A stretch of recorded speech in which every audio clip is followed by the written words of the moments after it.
अस्सलामुअलैकुम, welcome to radiology vibes. तो आज हम जो टॉपिक डिस्कस कर रहे हैं वो है अल्ट्रासाउंड रिपोर्ट। हमने अल्ट्रासाउंड रिपोर्ट में किन किन चीज़ों को डिस्कस करना होता है और एब्डोमिनल स्कैन की रिपोर्ट किस तरह से लिखते हैं। सो अगर हम डिफरेंट पैरामीटर्स को डिस्कस करें तो सबसे पहले तो हम बेसिक ऑर्गन्स देखते हैं कि कौन कौन सा ऑर्गन हमने इसमें देखना है। इस सबसे पहले मैं ये बता दूँ कि हर हॉस्पिटल का जो अल्ट्रासाउंड फॉर्मेट होता है वो चेंज होता है और उन्होंने अपने अल्ट्रासाउंड के फॉर्मेट को अपने अकॉर्डिंग बनाया होता है। कुछ में बहुत सारी डिटेल्स होती हैं, कुछ में बेसिक होता है। मैंने बेसिक फॉर्मेट को इसलिए चूज़ किया है ताकि स्टार्टिंग में जो है आप अच्छे से उसको बेसिक बेसिक सीख सकें कि बेसिक अपने आपने जो है वो स्कैन रिपोर्ट किस तरह से बनानी है और बेसिक फॉर्मेट किस तरह से रखना चाहिए एब्डोमिनल स्कैन का। और बाकी जो है वो डिटेल्ड वीडियोस भी मैं इस पे बनाऊंगी। चलते हैं इसकी तरफ। तो फर्स्ट ऑफ ऑल तो हमने लिवर देखना है। लिवर का पैरेन्काइमा देखेंगे, लिवर का साइज़ देखेंगे। साइज़ अगर तो नॉर्मल है then we have to mark on the normal.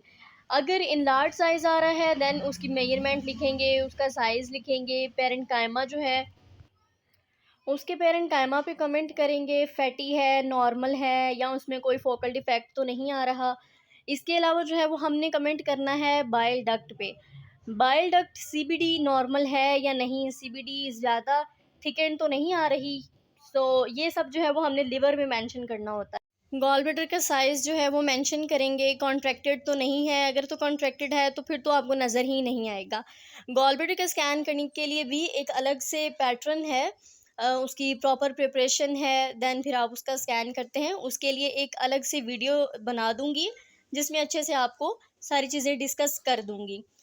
Same as it is हम बताएंगे कि कैलकुलाए तो नहीं है, और कैलकुलाए अगर है तो कितने सेंटीमीटर का है, उसका रीजन क्या है, किस जगह पे एलोकेट कर रहा है। नेक्स्ट देखेंगे पेंक्रियाज। पेंक्रियाज पे कमेंट करना is very important. If the patient has come with epigastric pain, फिर हम पेंक्रियाज को अच्छे से देखेंगे। पेंक्रियाज का हेड देखेंगे, पेंक्रियाज की बॉडी, टेल और इन सब ऑर्गन्स को, सब पार्ट्स को आपने अच्छे से इवेलुएट करना है।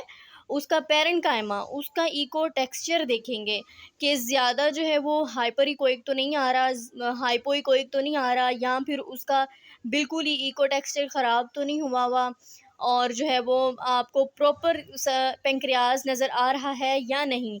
डायलिटेशन तो नहीं हुई हुई, पेंक्रियाज का साइज़ इंक्रीज तो नहीं है। ये सब चीज़ें आपने पेंक्रियाज में डिस्कस करनी है और उसको नोट डाउन करना है। नेक्स्ट अगर हम चलें तो हमारे पास है स्प्लीन।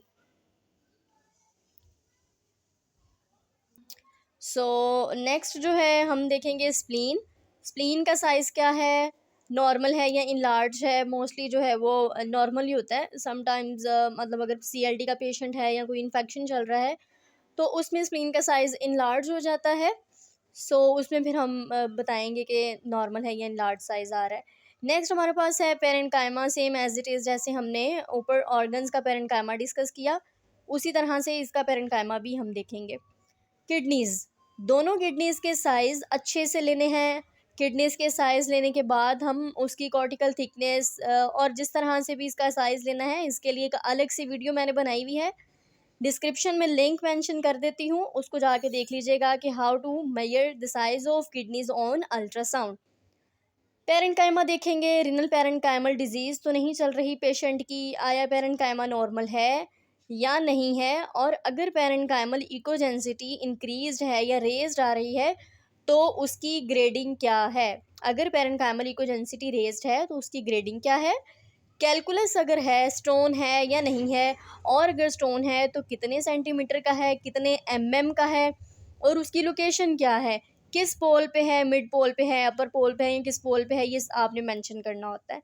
हाइड्रोनेफ्रोसिस, जिसको हम आम ज़ुबान में कहते हैं कि गुर्दों में सोजिश है या पानी है, इसको बताएंगे कि हाइड्रोनेफ्रोसिस प्रेजेंट है या एब्सेंट है, कोई मैस एब्सेस वगैरह तो नहीं आ रहा, या फिर गुर्दों में पानी की थैलियाँ तो नहीं बनी हुई, सिस्ट तो नहीं आ रही।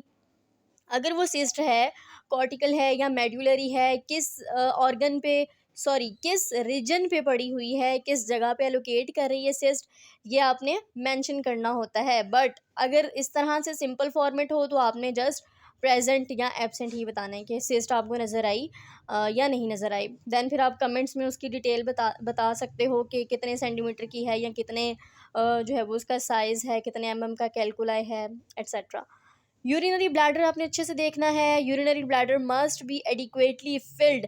ब्लैडर का अच्छे से फिल होना बहुत ज़रूरी है, बिकॉज अगर ब्लैडर फिल है देन ही आपको ब्लैडर की एबनॉर्मेलिटीज़ मिलेंगी, या गायनेकोलॉजिकल स्कैन जब आप करते हो तो आपको उसके सारे ऑर्गन्स और चीज़ें अच्छे से नज़र आती हैं। फिर हम इस पे देखेंगे कि वेसिकुलर स्टोन तो नहीं आ रहा, अगर स्टोन है तो उसका साइज़ क्या है, मैस तो नहीं है, प्रोस्टेट का साइज़, प्रोस्टेट का वॉल्यूम नॉर्मल है या नहीं है। सो कमेंट्स में हम क्या लिखेंगे? कमेंट्स में हम लिखेंगे कि अगर आपको कोई फाइंडिंग मिल रही है, फॉर एग्जांपल मैंने यहाँ पे फैटी लिवर लिखा हुआ है समझाने के लिए कि पेशेंट को फैटी लिवर है, तो आप कमेंट में जस्ट लाइक इम्प्रेशन जो हमने लास्ट में देना होता है, कमेंट में लिख देंगे फैटी लिवर और उसकी ग्रेडिंग लिख देंगे, फैटी लिवर ग्रेड 1 और ग्रेड 2, इस तरह से करके हम लिख देंगे। नेक्स्ट हम लिखेंगे एडवाइस। उसके अकॉर्डिंग आपने फिर पेशेंट को एडवाइस करना है कोई test. For example fatty liver patient का आ रहा है तो हम इसको एडवाइस कर देंगे लिपिड प्रोफाइल। अगर ज़्यादा फैटी आ रहा है, ग्रेड 2 तक आ रहा है, तो हम जो है वो पेशेंट को फैटी लिवर पे लिपिड प्रोफाइल कर देंगे एडवाइस, और फर्दर मोर जो टेस्ट होंगे वो। ये था हमारा आज का बेसिक फॉर्मेट कि हमने बेसिक अल्ट्रासाउंड की रिपोर्ट किस तरह से लिखनी होती है और उसमें किन किन चीज़ों को मेंशन करना होता है। तो ये सारी चीज़ें आज हमने डिस्कस की। Furthermore liver, gall bladder, pancreas और हर ऑर्गन पे जो है वो डिटेल्ड वीडियोस मैं बना दूंगी, जिसमें बताऊंगी कि हमने लिवर में कौन कौन सी चीज़ों को देखना होता है, कौन कौन से पैरामीटर्स को फॉलो करना होता है, और क्या क्या चीज़ें हमने लिखनी होती हैं for proper report. It's just a normal report, एक नॉर्मल है जो कि आप बिगिनिंग में सीखते हो। और अगर आपको ये वीडियो अच्छी लगी हो तो kindly subscribe this channel, share this video with your colleagues and fellows, ताकि वो भी जो है वो बेसिक सोनोग्राफी सीख सकें। अगर आपको किसी और नेक्स्ट टॉपिक पे वीडियो चाहिए तो काइंडली कमेंट सेक्शन में कमेंट कर दें ताकि उस पर नेक्स्ट वीडियो बनाई जा सके। Thank you so much. अल्लाह हाफिज़।